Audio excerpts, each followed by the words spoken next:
What if I told you the story of astronomy we've all been taught is missing its first chapter? Forget Greece, forget Mesopotamia for a moment. What if humanity's cosmic journey began right here in Africa? For thousands of years, long before telescopes or textbooks, ancient Africans gazed up at the same night sky we see today. But they didn't just see stars. They saw a map, a divine calendar, a mirror of life itself. We often hear about Stonehenge or the astronomers of Babylon, but scattered across the vast African continent, there are monuments, myths, and mathematics that tell a story just as extraordinary, and in many cases, far, far older. Our journey begins deep in the Egyptian desert, at a place called Nabta Playa.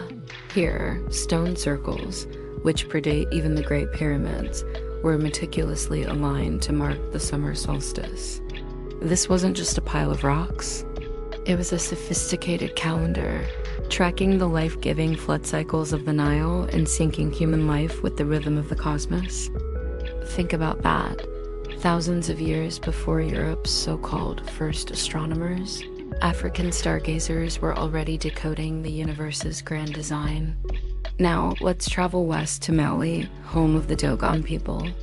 For centuries, their oral traditions have described the star Sirius B, a tiny, dense white dwarf completely invisible to the naked eye. They knew of its 50-year orbit around the main star, Sirius A, and even spoke of its incredible density. Modern science only confirmed these details with powerful telescopes in the 20th century. How did they know? Is it a mind-boggling coincidence?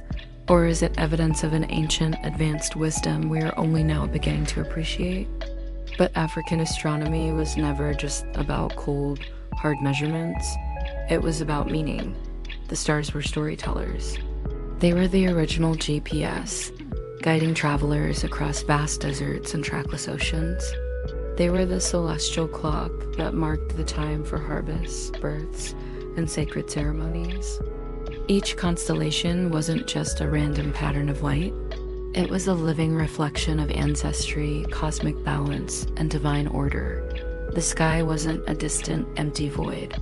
It was an active participant in the story of humanity. Down in the south, the Khoisan people of the Kalahari have their own cosmic tales. They look at the Milky Way and see the backbone of the night, or the glowing embers of a celestial campfire, a pathway for spirits traveling between our world and the next. For them, the sky is alive, pulsing with the energy of memory and the presence of those who came before. From north to south, east to west, the stars served as both a compass. In a kind of scripture, a cosmic reminder that we are never truly lost, just sometimes out of sync with the universal rhythm. And perhaps this is the most profound lesson from ancient African astronomy. It wasn't just a science. It was spirituality in motion.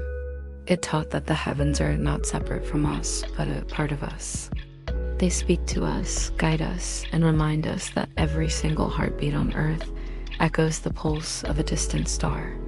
It's a beautiful concept, this cosmic connection. Today, funnily enough, modern astrophysicists are catching up. They're exploring theories of an interconnected universe, a web of energy and intelligence that links everything together. It is a concept that sounds a lot like the African philosophy of Ubuntu. I am because we are. Or in this case, I am because the stars are. So the next time you find yourself under a clear night sky, take a moment. Remember that those twinkling lights are not strangers. They are your ancestors' storytellers, their teachers, and their guides. And their ancient message, whispered across millennia, is beautifully clear. You were never small.